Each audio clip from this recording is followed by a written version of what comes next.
something that we think we can't do. But without him, we can't do anything. But with him, we can do all things. And so when today's story began, Jesus had just learned that his cousin John had been executed.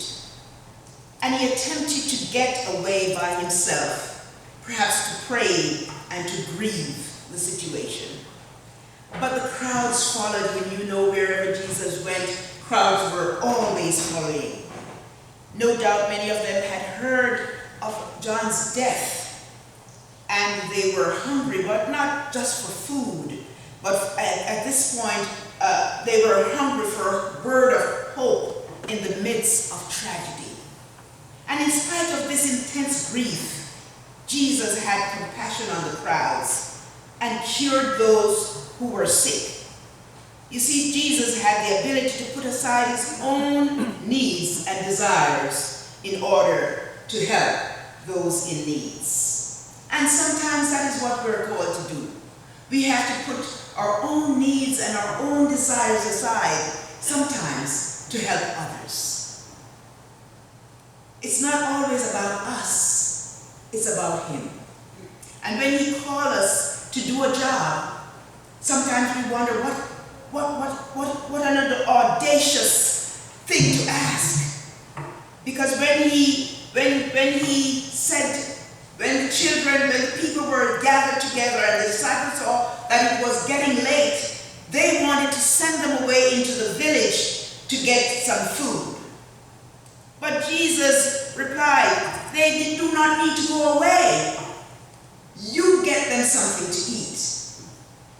We are the ones who have to feed those who are hungry, because we are the ears and eyes of God. And we are here to do what God has asked us to do, even when it seems impossible. We have to trust him, we have to believe in him, knowing that we can do all things through Christ, who will give us the strength to do it. God has given us gifts, every one of us. Christ can tell us to give the hungry what they need, since he has given us all he had. In Isaiah 55, God invites everyone who thirsts to come and freely partake of the abundant provisions. But instead, many people rather spend money on things that lead to unmet needs and destroyed lives. God has revealed his will and willingness to meet our needs. His love and compassion compelled him to give sight to the blind, heal the lame and the sick, and to cast out demons, and to feed the hungry.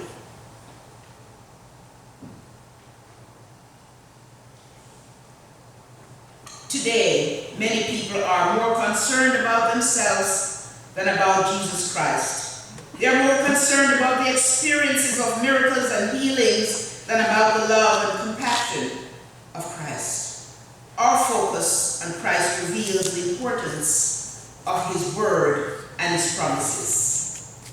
And as I said before, Jesus will ask us to do the unusual, something that seems impossible, but he wants us to trust and depend on him. Many times when he asks me to do something, I struggle with it as Jacob struggled with him all night long. I struggle and I ask, God, are you talking to me? Do you really know who I am? I'm asking him if he knows who I am, even though I know the answer that he knows who I really am. But he will ask me, and he sent me here for a reason. And it's more than a year ago that he sent me here. I had no idea that I would have been here for a whole year and some. But I did not turn my back on all of you. I came when I was asked to come, even when I was nervous many times, even when I made mistakes many times. You loved me and you forgave me. And that's what God will do. He uses us for his own glory. And we have to just submit, all of us, not just a pastor, but all of us have to submit to his will so that he can use us, so that he gets the glory. So those who hunger for wellness and truth are at the front line, waiting and hoping that their turn will come. Initially, the disciples wanted to get rid of the crowds by sending them into the village to buy food. That would be a great way to put an end to the gathering, but the disciples seem to have forgotten that the crowds were filled with the poorest of the people around. They weren't the sort of people who had money to go out into the villages. Let's be real. The disciples themselves weren't the sort of people who had money to buy fast food either. The people didn't have money to go out to the village to go get some fast food. There was no fast food at the time. Whatever their fast food would have been, they had no money to go and get food. Jesus didn't yell at the disciples or criticize them. He taught them by saying, "You give them something to eat." But all they had were 5 loaves and 2 fishes. To us, this seems audacious and ridiculous, doesn't it? For Jesus to know that all that they had were 5 loaves and 2 fishes, and then he wanted to feed them with those 5 loaves and 2 fishes. But I said, it depends on whose hands it's in. You see, in Jesus' hands, 5 loaves and 2 fishes can feed a multitude. But in my hands, all he can do is make a fish sandwich. It depends on whose hands it is in, right? The miracle didn't stop there. It's still happening today. When a couple opens their home to a special needs child no one else wants. When a mission trip turns into a lifelong calling. When retirement becomes an opportunity to serve those in need. When a student stands up to a bully in defense of another. When these things happen, God's character shows in us, nourished by the meal, inspired by God's message. We participate in the miracles as well. What does God prefer? A big splash, a big fanfare, or a huge result done quietly? Jesus models this in his ministry.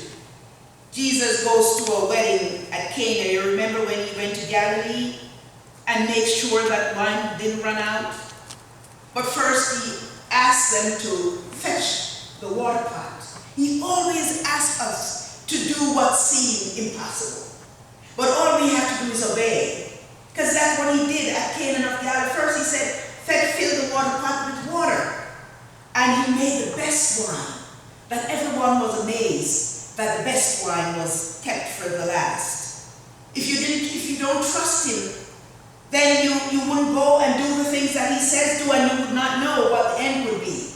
So that's why when he asks you to do something, even though it seems impossible, you have to go forth and do it, and he will do the rest.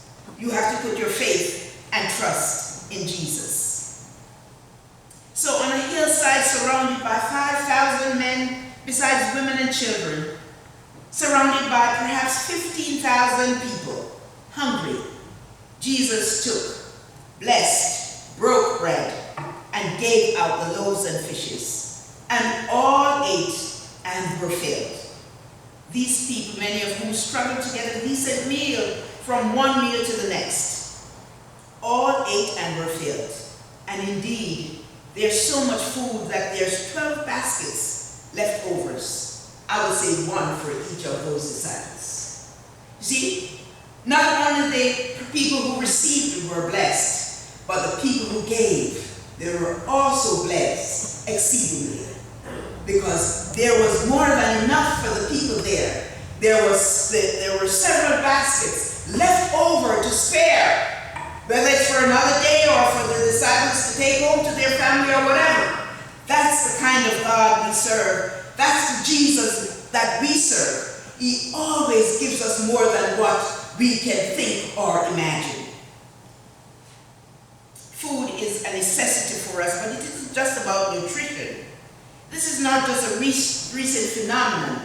The Gospels have many stories of food, and it seems that whatever food is present, wherever food is present, Jesus is also there. Jesus didn't just share bread and wine He identified himself as bread and wine. And around the world 2,000 years later, we continue to repeat his words and share in a memory that was written for us in scriptures. In the Hebrew scriptures, remember, the Israelites were wandering in the wilderness and was given manna, perfect food, everything they needed for life. But that wasn't enough for them. They complained and they complained because they remembered the smells and the tastes and the textures of the food they had when they were enslaved. And they wanted that instead. They forgot that they were treated badly while they were there in Egypt and wanted to return. Sometimes we are given what we need and yet we complain that it's not good enough. We are always looking back to the past, remembering what we had and forgetting that what we had was not enough. Jesus came and provided eternal life by giving his life so that we might live. Yet sometimes we allow little things to bog us down.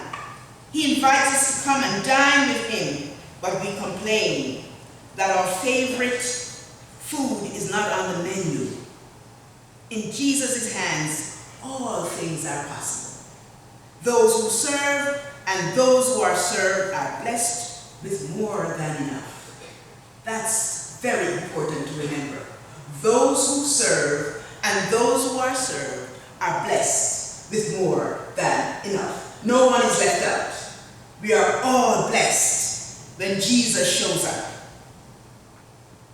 It is comforting to remember that our refuge is being safe in the hands of God.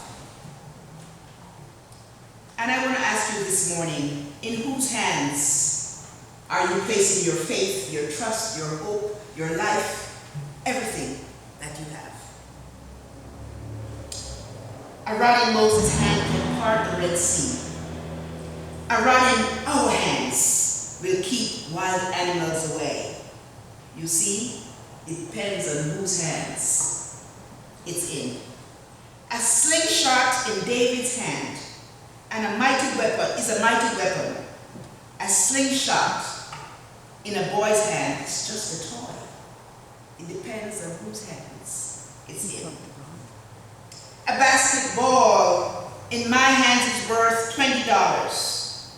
A basketball in Michael Jordan's hands is worth millions of dollars. A tennis racket in my hands is worth nothing. A tennis racket in Venus Williams' hand is worth championship medals and millions. You see, it depends on whose hands it's in. Nails in Jesus' hand might well produce salvation for the whole world. Nails in my hands can produce a bird's nest, or perhaps, if it hits me wrong, infection in my hands.